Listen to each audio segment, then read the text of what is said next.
Why did I name my company Soft Girl Life Digitals? Because I wanted the soft girl life.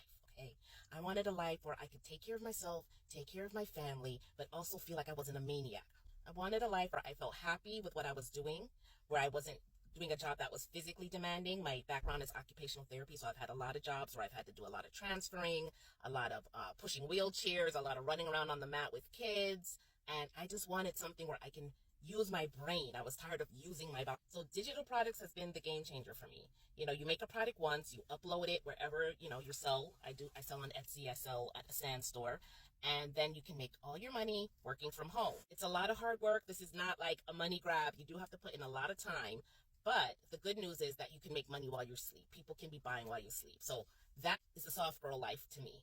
Soft girl life is where I can prioritize myself, self-care, I can read, I can take a bubble bath, I don't have to be running to a second job every day or on the weekend. If you're looking to have the soft girl lifestyle, let me know in the comments. If you want to get started in digital products, let me know. I can help you.